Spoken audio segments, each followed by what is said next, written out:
Bismillahirrahmanirrahim. Ya himmat asy-syaikh turi lana bihadzal mahdari wal ta'tifi bi nadratin biha an'al wa tari wal takshifi ma hammana min maradin wal faqri waftah alaina rabbana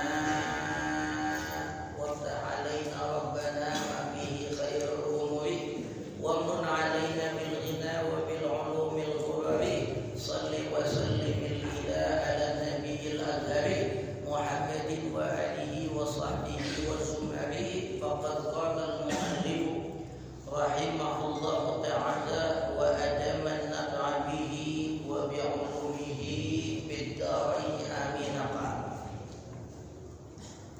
Fakuntu akhlu itu fakuntu akhlu faba'atuni ilal maktab. Masih membicarakan tentang tarbiyah yang sangat bermanfaat buat anak itu sedini mungkin. Sebagaimana Al-Imam Al-Ghazali mengutip biografi dari seorang wali besar yang namanya Al-Imam Sahal bin Abdullah At-Tustari, ulama dari Persia. Tustar itu kalau kita baca kitab Mu'jam Buldan, A'zamu Madinatin fi Khuzastan, kota terbesar di negeri Khuzastan, Persia sana. Hidup wali pada abad ketiga yang sangat-sangat luar biasa. Dia punya konsep makomat yang namanya sujudul qalbi. Ya, nanti bakal dijelasin sama Imam Al-Ghazali. Bayangin nih anak, kewaliannya udah zahir dari masih umur 4 tahun. Dia datang sama pamannya, lingkungan yang dia ada pada habitat itu lingkungan ahli ibadah, Baitul Ilmi wal Fadl. Karena dia ada di situ, yang dia lihat, yang dia dengar, semuanya ibadah. Sebagaimana Imam Al-Ghazali mengatakan habitat ini penting, pergaulan ini penting. Kita ini ditentukan hidup kita, tabiat kita, mindset hidup kita dari lingkungan di mana kita bergaul. Karena memang lingkungannya ahli ibadah, kayak kita berteman, teman kita rajin zikir, teman kita rajin sholat, kemana kita main sama dia? Sholat, zikir, sholat, ngaji. Coba main sama tukang mancing, yang ada gaya, asar lewat, zuhur lewat. Ya, nih lingkungan itu membentuk tabiat. Dia punya paman, seorang wali besar yang mentarbiyah beliau dari mulai sholat malam dia ngeliat, apa dia ngikutin, sampai diajarin zikir, formula mubtadiin 3 dulu dah. Dapat berapa bulan naik 7, dapat berapa bulan naik 11. Ya, wali-wali begitu juga. Saat para wali yaqazatan bertemu dengan Rasulullah SAW, wiridan itu ditalkinin sedikit demi sedikit. Para penempuh jalan akhirat yang disebut salik, ya, dalam riyadhah zikir dia juga bertahap, ada tahapnya. Udah begitu tuh amalan diijazahin, yang bikin tajam ijazah. Kagak asal nemu buku diamalin, mujarabah. Ada ijazahnya. Yang ijazahin wali, sambungan kuat. Ya. Sebagaimana Rasulullah Muhammad sallallahu alaihi wasallam dalam surah Al-Ahzab, Allah sebut pangkat Rasul. Allah sebut tugas Rasul. Ya ayyuhan nabiyyu inna arsalnaka syahidan wa mubasyiran wa nadhiran wa da'iyan ila Allahi bi'idnihi wa sirajan munira. Wahai Nabi, ya Rasul, inna arsalnaka syahidan. Sesungguhnya kami utus engkau sebagai saksi. Tadi akhirat setiap rasul, setiap nabi yang Allah suruh berdakwah Allah panggil syahidan, bakal jadi saksi bahwa risalah Allah udah disampaikan. Wa mubasyiran, sebagai penyampai kabar gembira, yang taat sama Allah masuk surga. Wa nadhiran, sebagai penyampai berita ancaman, ada muatan-muatan intimidasi dalam ajaran agama. Nadhiran, syahidan, mubasyiran, wa nadhiran, wa da'iyan. Ini berat ya.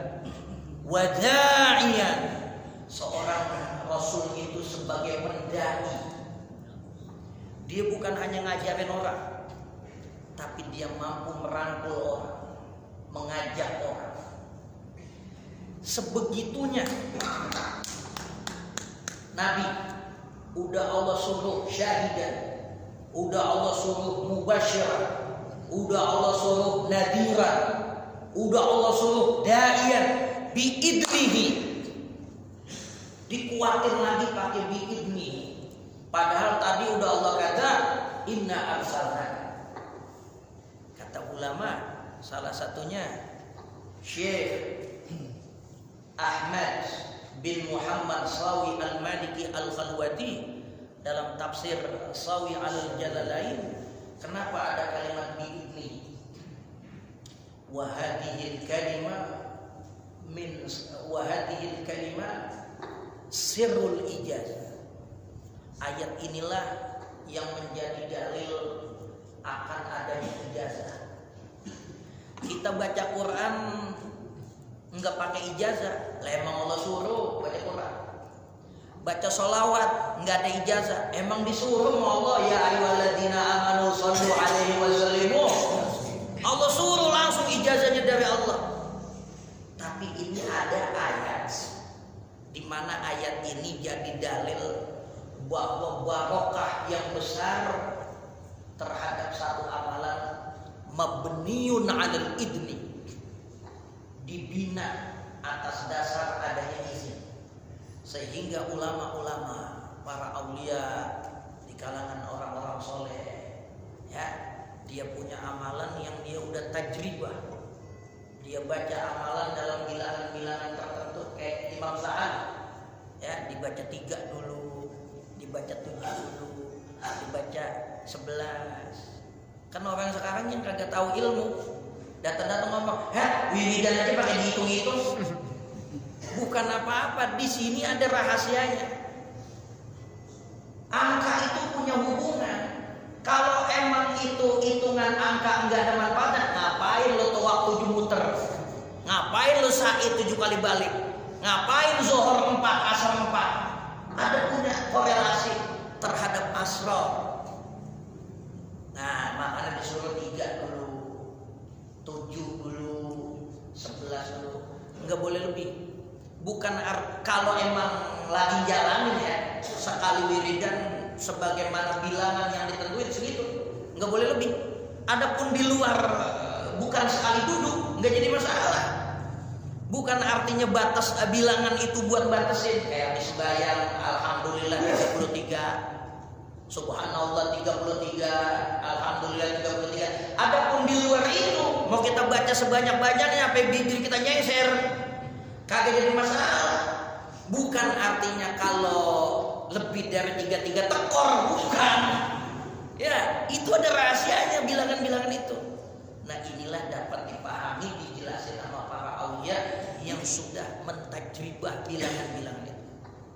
Sehingga kalimat wajahiyan ilallahi bi'idni, hadhil ayat sirrun bil ijazah. Ayat ini jadi dalil rahasia. Setiap amalan kalau kita udah dapat ijazah dari guru, barokahnya bahkan karomah, dari ijazah itu akan lebih tajam lagi. Walaupun sholawat naria kita baca, sholawat pagi, sholat apa, ya emang disuruh baca sholawat, tapi kalau ada ijazahnya lagi, wah itu lebih cepat lagi. Ini rahasia ijazah. Jadi ini Imam Sahal bin Abdullah At-Tustari benar-benar dapat tarbiyah yang luar biasa semenjak itu. Karena lingkungan yang baik, ya akhirnya tumbuhnya menjadi baik. Enggak mustahil beliau menjadi wali besar, ya, karena memang dari kecil tarbiyahnya luar biasa. Seperti itu. Fakuntu akhlu, maka sejak itulah aku suka untuk berkholwat, menyendiri. Jadi dia ngerasain nikmatnya zikir. Itu zikir jadi tajam karena diijazahin. Ya.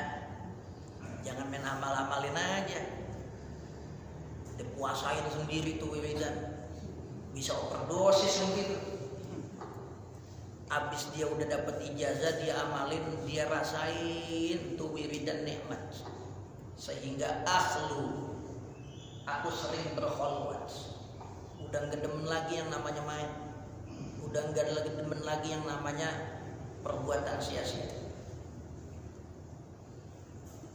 Faba'athuni ilal maktabi, lalu keluarga saya mengutus saya untuk sekolah. Al-maktab, madrasah.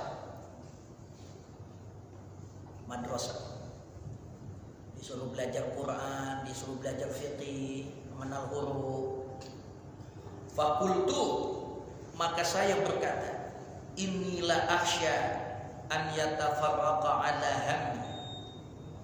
Ketika saya disuruh sekolah, tiba-tiba muncul dalam relung jiwa saya kekhawatiran an yatafarraqa ala hammi, bakal jadi buyar perasaan batin saya. Lagi enak-enaknya wiridan, udah nikmat-nikmatnya wiridan, disuruh belajar. Roman-romanan ini nikmat zikir jadi keganggu. Itu tamat. Walakin syaratul mu'allimah itu. Walakin syaratul mu'allimah. Begitu aneh sampein sama keluarga saya lagi riyadhah untuk berzikir. Akhirnya keluarga saya nawin, sehingga keluarga saya ngomong sama guru, ini bocah lagi ngamalin riyadhah. Anni adhabu ilaihi sa'atan. Keluarga saya bilang sama guru, saya disuruh sekolah sehari itu cuma 1 jam aja. Fa'ata'allamu thumma arji. Saya bisa belajar lalu saya pulang. Selama 1 jam belajar lalu pulang. Famadaitu ilal kutabi, lalu saya kembali lagi ke madrasah. Wa hafidhul Qur'ana, dan saya menghafal Al-Qur'an. Wa ana ibnu sittin, wa ana ibnu sitti sinina au sab'in. Padahal saat itu umur saya baru 6 atau 7 tahun. Ya. Jadi wiridan ini bisa ngangkat derajat orang. Masih bocah, kewaliannya udah zahir dengan sebab ngamalin wirid. Jadi wiridan ini penting. Kita mau ngaji, jangan sampai kagak wirid. Kita wirid, jangan sampai kagak ngaji. Dua-duanya penting. Ya. Ada ulama besar namanya Al-Imam Muhammad Sulaiman Al-Jazuli. Beliau tinggal di Samlal, Maghrib, kota Samlal. Ya. Beliau ulama besar. Satu saat lagi jalan di satu tempat, datang waktu sholat, dia mau wudhu nyari air kagak nemu, sasar susul sudah pojok kagak nemu. Begitu dia nemu sumur tua, airnya udah kebangetan dalam. itu dikerek pakai timba, timbanya nggak nyampe, saking dalamnya tuh air. Apa dicari tali lagi, disambung-sambung gitu. Cara kita nyari dah sama tetangga itu punya tali jemuran, disambung-sambung, pasti kagak kena juga.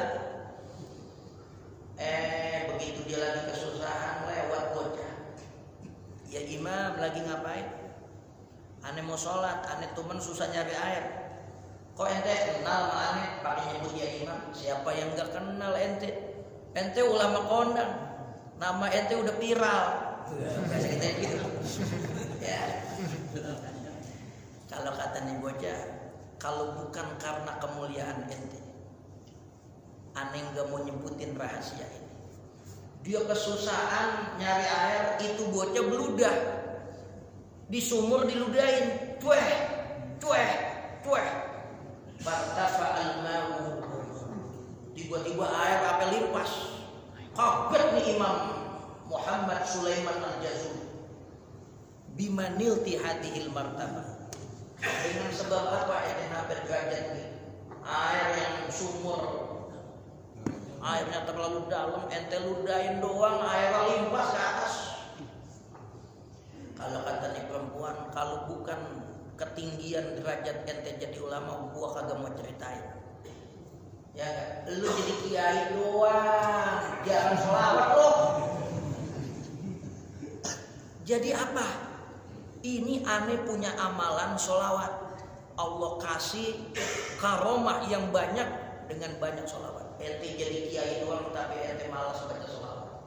Boleh jadi ente masih ngalamin kesusahan. Orang kalau udah nyerahin sama Allah, orang kalau udah Rasulullah jadi penolong dia, semuanya urusannya tinggal. Imam Al-Busiri rahimahullah mengatakan, wa idza ta'assaratil umuru fa innani rajin bi Muhammadin tashilan. Ketika masalah kehidupan itu susah, ya saya berharap kepada Rasulullah SAW, maka segala urusan yang saya hadapin itu mudah. Enggak ada amalan terkait hajat, terkait bala, musibah yang tertolak, melainkan diberikan kemudahan oleh Allah, barokah baca sholawat. Semenjak itulah, dari peristiwa itu, Al-Imam Muhammad Sulaiman al-Jazuli menyibukkan dirinya dengan sholawat sampai beliau melahirkan karya monumental dalam Islam, kitab sholawat yang terkenal di dunia barat dan timur, yaitu kitab Dalailul Khairat. Jadi derajatnya naik gara-gara wiridan. Cuman ngaji doang, amalan sunnahnya nggak ditambahin. Ya, nuntut ilmu mana-mana, tapi wiridan kagak. Lama naiknya lama. Nah ini dia begitu tahu itu sholawat amalan yang super luar biasa, dia baca sholawat sampai dia bikin kitab sholawat namanya Dalailul Khairat. Al-Imam As-Sayyid Muhammad bin Abdul Kabir Al-Kattani radhiyallahu anhu, dia ngamalin sholawat dua. Ada kitab sholawat yang dikarang sama ulama Maghribi. Yang pertama Dalailul Khairat, yang kedua Tanbihul Anam. Kalau Dalailul Khairat kan harian, ya hari Minggu sholawat ini, hari Senin ini, ya. Ada lagi nama kitab Tanbihul Anam. Dua tuh. Dia belum bisa tidur, belum bisa ngapa-ngapain kalau belum baca dua kitab sholawat itu. Kalau Tanbihul Anam karangan Al-Imam Ibnu Al-Azim. Jadi begitu dia baca kitab sholawat, dia pertama dia baca Dalailul Khairat, ditaruh tuh Dalailul Khairat. Yang kedua dia baca kitab Tanbihul Anam, karena masanya belakangan. Ditaruhlah kitab Tanbihul Anam di atas kitab Dalailul Khairat. Begitu beliau tidur, aneh bin ajaib, kitab Dalailul Khairat itu adanya di atas. Tadinya sebelum tidur ditaruh di bawah, Tanbihul Anam di atas. Berulang-ulang setiap dia bangun tidur begitu. Gak mungkin ini ada yang mindahin tiap hari. Bahwa dia yakini bahwa kitab Dalailul Khairat lebih besar barokahnya, lebih besar barokahnya. Ini satu riwayat yang menyatakan lahirnya Dalailul Khairat peristiwanya itu dengan dapat teguran dari bocah sang ulama ini cuma sibuk ngajar, sibuk mutolaah, ya, tapi enggak wiridan sholawatan minim. Al-Imam Abu Talib Al-Makki dalam kitab Qutul Qulub, minimal sholawat itu 300 sehari minimal, ya. Riwayat lain nyebutin bukan dari bocah. Al-Imam Muhammad Sulaiman Al-Jazuli punya istri. Imam Al-Jazuli ini dibuat takjub sama bininya. Bininya itu asal malam ngomong begini sama dia, "Bang, kira-kira malam ini mau nangkring apa kagak?" Bini yang bangatan soleh begitu. Kata lakinya kagak. Kalau memang kagak, dia masuk ke kamar. Dia nggak tidur sama lakinya, dia cari kamar lain. Itu begitu lakinya bangun mau sembahyang malam, itu bininya di kamar dia kholwat, dia nemuin itu korma sama tangklean-tangkleannya. Laki lu bingung.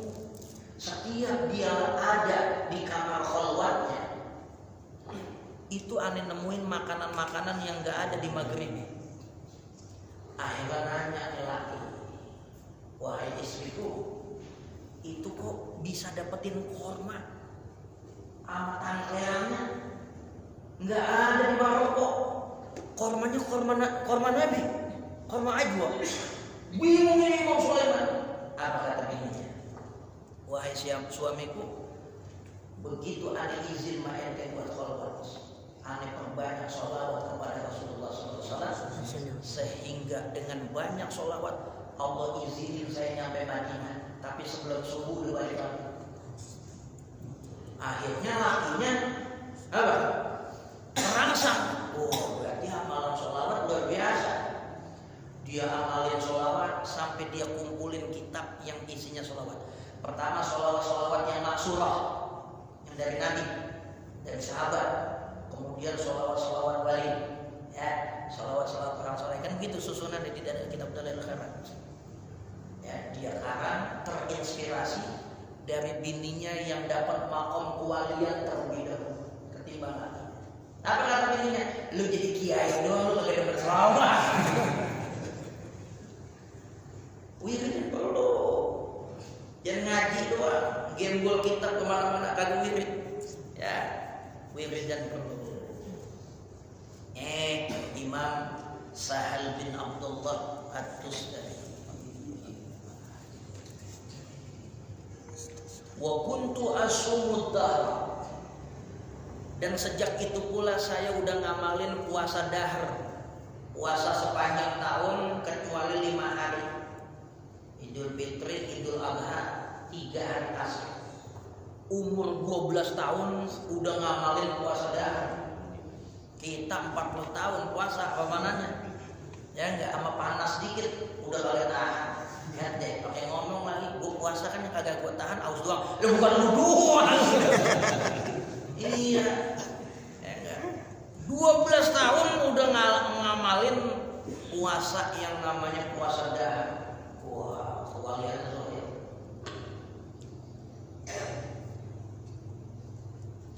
Enak kitab yang mana juga nih, ada susah nih nyarinya.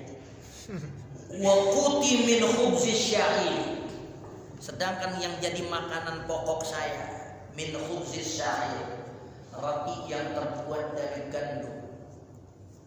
Itsnatai asyrata sanatan, sejak saya berumur 12 tahun. Jadi dia buka, dia sahur cuman makan roti gandum. Wa waqa'at li mas'alatun, lagi ngalamin puasa dahr, butuh Allah bukain makin besar, sehingga dalam hatinya ada pertanyaan. Wa ana ibnu talata asyrata sanatin, sedangkan saat itu umur saya ibna talata asyrata sanatan. Sejak itu umur saya baru 13. Timbul pertanyaan, Umur 12 tahun udah banyak orang-orang nanya tentang muamalah qulub, waridatul qalbiyah, nanya tentang zuhud, nanya tentang tawakal, nanya tentang makomat-makomat, udah dijawab. Ada muskilah, ada perkara yang perlu dia tanya, ada perkara yang dia belum bisa jawab. As'alu anha, fasa'altu ahli, maka saya tanya keluarga saya, an yab'atsu bi ilal Basrah. Saya tanya keluarga saya tanya ulama di kampung saya, enggak dia bisa jawab pertanyaan. Ilal Basrati, sampai saya disuruh nanya sama ulama yang ada di Basrah. Ulama kampung yang ada di zaman itu enggak bisa jawab pertanyaan itu. Pertanyaannya apa? Jadi begitu ngamalin wiridan, begitu ngamalin puasa, setiap al-imam Sahal bin Abdullah atau tari sujud, dia nggak bisa bangun dari sujudnya. Ngapain? Setiap kali sujud berat banget buat bangun. Sehingga dia tanya ulama-ulama yang ada di zamannya. Wali-wali yang tua nggak bisa jawab. Alil qalbi sujud. Apakah hati itu bisa sujud? Kalau gerakan sholat kan sujud emang rukun. Cuman ini hati ya, bisa sujud apa kagak? Nanya sama wali, nanya sama ulama zaman itu nggak ada yang bisa ngasih jawab. Falam yashfi ahadun anni syai'an, maka nggak ada seorang pun yang dapat mengobati pertanyaanku sama sekali. Bajitu ilal Basrah, dengar-dengar ada ulama wali besar di Basrah. Wayamin dari Persia, dia ke Basrah, Irak. Dia dengar ada wali, fakharajtu ila Abadan, maka saya datangin satu kota namanya Abadan, banyak tasdid, Abadan, ya, dekat Basrah.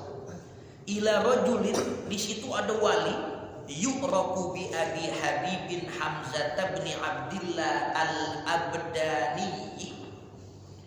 Ada lelaki yang nyohor dalam dunia kewalian namanya Abu Habib Hamzah bin Abdullah al-Abdani.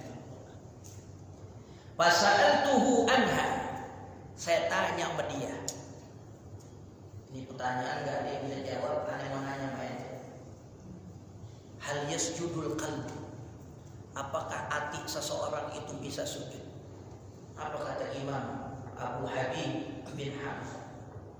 Na'am yasjudul qalbu abadan, wa mata arafal qalbu rabbaha kharra la yarfa'u anhu an sajdati. Hati kalau udah kenal sama Tuhannya, dia bakal tersungguh, dia bakal sujud, nggak bakal bisa bangun. Inilah makom yang disebut sujudul qalbi, di mana hati orang udah sujud sama Allah. Yang dalam Al-Quran Allah sebut makom ala salatihim daimun. Orang saking bersihnya tuh hatinya sujud sama Allah. Walaupun dia di luar masjid, walaupun dia bukan lagi sholat, hatinya connect sama Allah.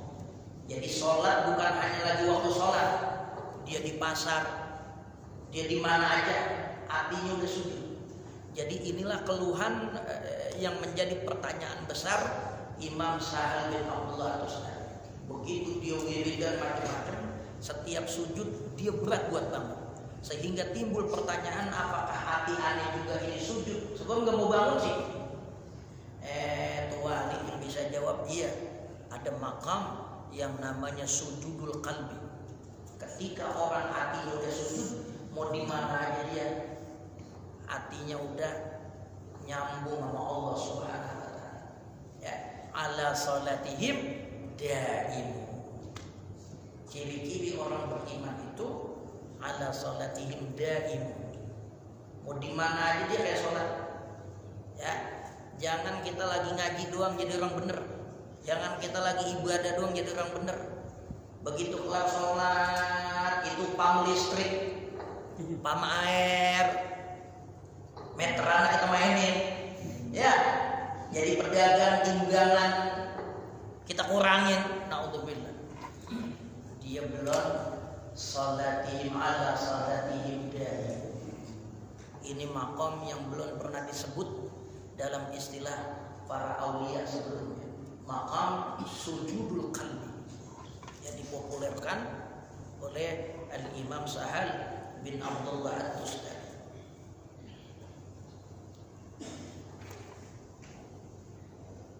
Fa'ajabani, maka beliau menjawab pertanyaanku itu.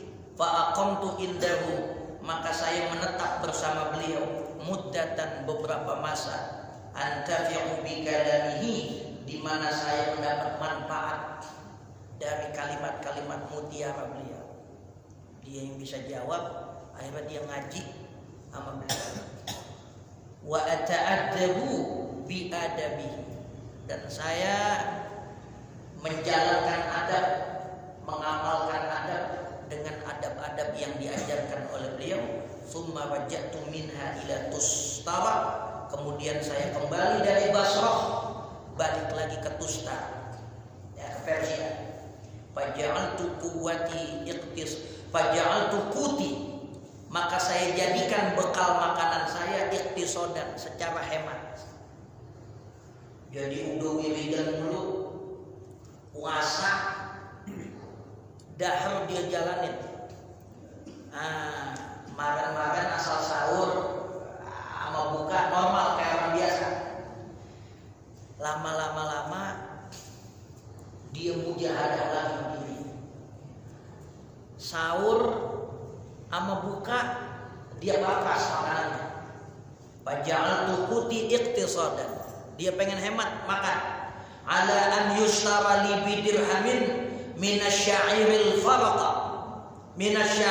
faraq, bahwa dibeli bagi diri saya, dibeliin diri saya ini dengan 1 dirham minasyair, mendapat 1 gandum faraq. Faraq itu nama ukuran ya, nama letteran. Faraq itu 16 ritol. Jadi dia bukan buat puasa, buat sahur sama buka. Dia cukup beli gandum seberat 16 ritol. 16 ritol kalau diukur ke gram itu 800 gram, kurang dari sekilo. Bayangin, dia beli makanan buat sahur membuka, dia cukupin kurang dari sekilo gandum. Payut hanu, ya, maka dibikin adonan. Wayuh bazu, dan dibikinin roti li buat saya. Fa'ubtiru inda sahari, maka saya berbuka ketika waktu sahur. Kulla lailatin fa'ubtir, maka saya buka dari yang kurang dari sekilo itu. Wa inda sahari, dan kalau sahur kulla lailatin, setiap hari ala uqiyatin, dari 800 gram yang dia pakai buat sehari-hari. Itu 800 gram buat setahun. 800 gram buat setahun. Setiap harinya asal buka sama sahur yang dia pakai beratnya 1 uqiyah. 1 uqiyah 119 gram. Ya apa itu? Ya. Coba.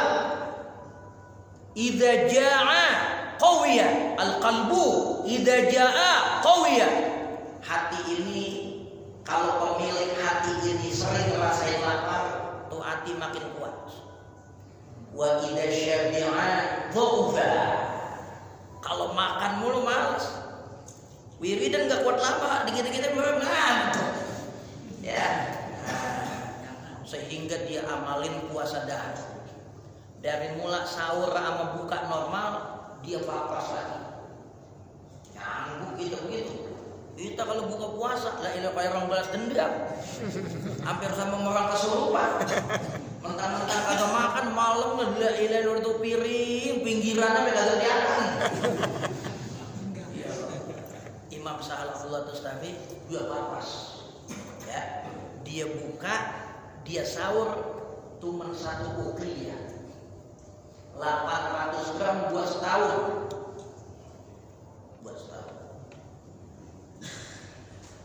Ala uqiyatin wahidatin bahtan secara murni. Ya, gandumnya gandum murni yang udah dibersihin. Bahtan itu murni. Bi ghairi milhin, enggak pakai ditambahin garam. Wala idamin, enggak pakai lauk. Kita kalau makan lauk lah, empingnya mana nih? Iya enggak? Apa bawang gara-gara kagak bawang kagak jadi mau makan? Padahal dagingnya ada, bekakaknya ada, satenya ada, sopnya ada. Wah, ini orang pakalawahok. Fakana yakfini dalika dirhamu sanatun. Fakana yakfini dalika dirhamu sanatan. Maka yang demikian itu 1 dirham mencukupi saya biaya 1 hidup, 1 tahun. Dia beli 1 dirham dapat 800 gram gandum. Fakana yakfini dalika dirhamu sanatan. Biaya itu cukup buat setahun. Ya Allah, apa itu? Bocah kalau dia dapat tarbiyah dari kecil bagus, ya apa ke bawah tua. Ya, kalau dari ini kan Imam Ghazali lagi ngomong begitu. Ajarin anak-anak kau dari kecil. Kullu mauludin yuladu 'alal fitrah. Kaitannya sama hadis Nabi. Kalau dari kecilnya udah bener, ya kesononya bakal jadi kebiasaan. Summa azamtu ala an atwiya talata layalin. Udah ukuran takaran makanannya segitu, ya. Azamtu, saya punya cita-cita kuat. Mau dipapas lagi masih? Ya Allah.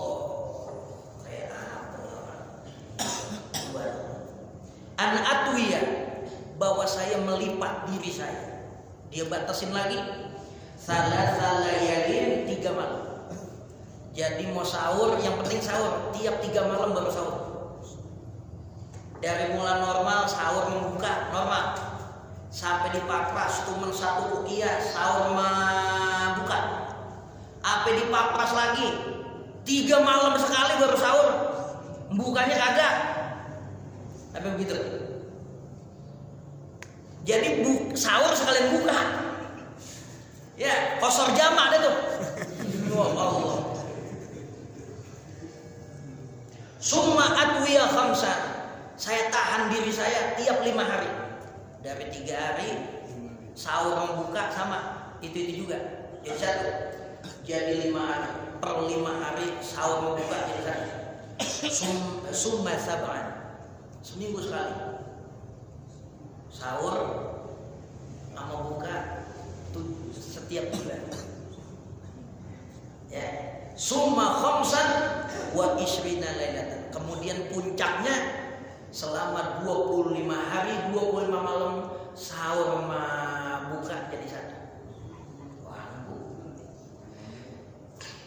kita kalau baca ini apa? Iya ada yang begitu. Belum lama ada orang barat dapat rekor 45 hari enggak makan kecuali minum. Kalau minum aja dia. Minum 45 hari enggak makan masih hidup. Ternyata dia apa? Dia punya terapi lewat ngatur pernapasan. Dia kemana tuh saya baca itu. Ya, apa yang begitu? Ini ada lagi yang begini. Ya, ya. Enggak minum 25 hari makan sahur makan buat buka jadi 1. Kalau yang bukan kelas wali jangan coba-coba ke situ. Ya enggak? Bikin cepet bini yang jadi janda. Jangan diamalin begitu.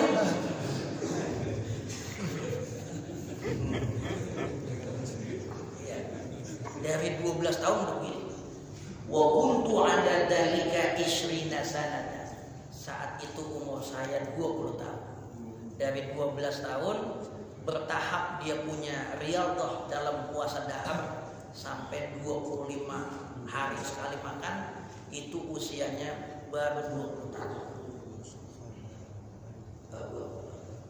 Summa kharajtu asihu bil ardi.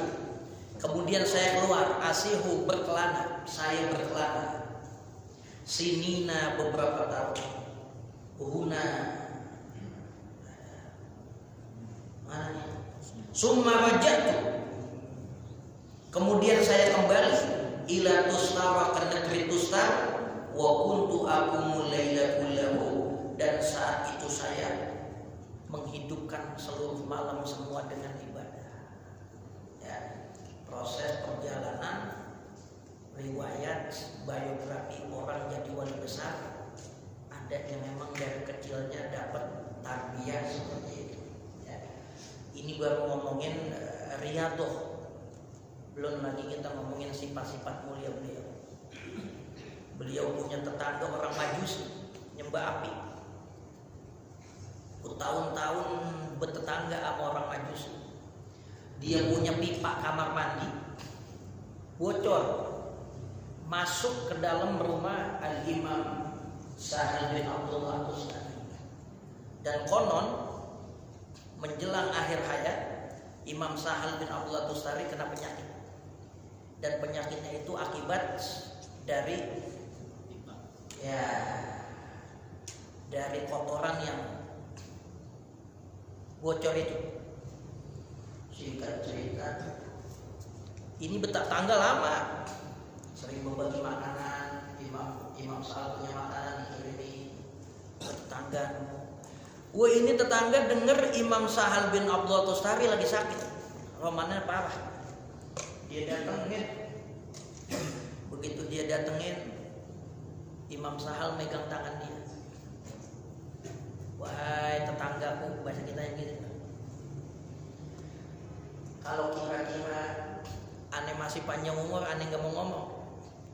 Cuman aneh umur aneh udah gak ada lagi nih. Aneh kudu ngomong main. Sebab apa? Kalau saya mati, ini rumah jadi punya ahli waris saya. Boleh jadi dia jual jadi milik orang. Kalau saya bertetangga sama ente puluhan tahun, aneh sabar. No, lihat, kata Imam Dosa. Dia ngeliat itu air ngetes, di bawahnya ada baskom. Itu air dari mana? Itu air pipa daripada saluran kamar mandi ente ngetes aja. Ini puluhan tahun, lebih dari 20 tahun air itu ngetes. Tapi aneh nggak pernah ngomong sama ente. Dan aneh nggak pernah komplain. Yang malam tuh namanya dari pagi sampai malam udah penuh. Aneh buang kira-kira nggak ada orang. Entah orang nanya. Udah malam gelap udah nggak ada orang, baru saya buang. Bertetangga lama-lama nih. Udah tolong ente dandanin. Kalau aneh nggak ada umur, ini rumah punya orang. Kalau pemilik yang baru rumah ini ngelihat itu, ente bakal dituntut. Nih kalau emang aneh kagak kalau emang umur aneh masih panjang, aneh gak mau ngomong, mendingan aneh sabar. Tapi karena ini aneh mau mati, pemilik rumah bakal baru, orangnya bakal milikin, ente dituntut, ente dandanin. Wah, gue nih majus. Ya syekh tu'amiluni bihadihil mu'amalah wa ana musirrun 'alal kufr. Ente muamalah sama aneh jadi orang Islam, padahal aneh penyembah api. Ya enggak?